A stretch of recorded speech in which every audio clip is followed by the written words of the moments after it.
ഇതെന്നാ ഇത് കൊക്കലോ ധാര പറമ്പെന്ന് പറയണെങ്കി ഏട്ടാ ഏട്ടാ ഗതികേട് കൊണ്ടാട്ടാ നമുക്കൊന്നും സുഖമില്ലാത്ത വീട്ടിലൊരു വരുമാന മാർഗമില്ല. ഇവിടെ വേറെ വരുമാന മാർഗ്ഗമില്ല കക്കാൻ ഇറങ്ങാൻ വേണ്ടിരുന്നു. ഇതിപ്പോൾ എൻ്റെ മുമ്പിലായുണ്ട്. വേറെ ആരും പിടിച്ചിട്ടുണ്ടെങ്കിലോ?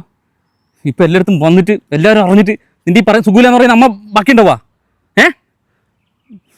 നീ എത്ര പഠിച്ചിട്ടുണ്ട്? +2 വരെ പഠിച്ചില്ല ഏട്ടാ. വേറൊരു നിവൃത്തിയില്ലാത്തതുകൊണ്ടാണ്. നിവൃത്തിയില്ലെങ്കിൽ കക്കാൻ ഇറങ്ങാൻ വേണ്ടേ? ഒരിക്കൽ കള്ളെന്നുള്ള പേര് വന്നിട്ടുണ്ടല്ലോ, പിന്നെ തേച്ചാലും മായ്ച്ചാലും പോകില്ല. മനസ്സിലായാ? ആരാൻ്റെ മുതൽ കട്ട് ചെയ്തിട്ട് എങ്ങനെയാണ് നമ്മുടെ ശരീരത്തിൽ പിടിക്കുക? അത് തന്നെയല്ലേ നമ്മളെ കുടുംബത്തിലുള്ളവരും കഴിക്കുന്നത്. അവർക്കുണ്ടല്ലോ ഈ ശാപം, ഈ നാണക്കേട്. അതാലോചിച്ചിട്ടുണ്ട് നീ എപ്പോഴും? ഇനി മേലാൽ ഇങ്ങനത്തെ പരിപാടി ചെയ്യാൻ നിൽക്കരുത് കേട്ടാ. എന്തെങ്കിലും ബുദ്ധിമുട്ടുണ്ടെങ്കിൽ പണിക്ക് പോവാ. ഞാൻ തന്നെ എന്തെങ്കിലും ബുദ്ധിമുട്ടുണ്ടായിട്ടുണ്ട്. എൻ്റെ മനസ്സ് ഒന്ന് പാടിയിട്ടുണ്ടെങ്കിൽ നീ പറയുന്ന അവസ്ഥയിലെത്തൂലേ ഇനി ഞാൻ. അതുകൊണ്ട് മേലാൽ എൻ്റെ മോൻ ഇങ്ങനത്തെ പണിയെടുക്കുക കേട്ടാ. ദൂരെ എവിടെയെങ്കിലും പോയിട്ട് എന്തെങ്കിലും കിട്ടുന്ന പണിയെടുത്ത് ജീവിക്കും.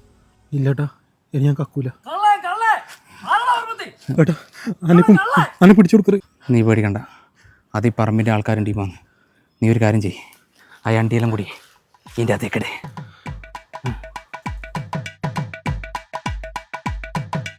എന്നിട്ട് മലഞ്ചരക്ക് ഇടയാ എല്ലാടാ മൂലമറ്റ കോളനി. നീ ഇത് ഭാര്യയിട് വേഗം വേഗം വേഗം. അതാ വന്നത്.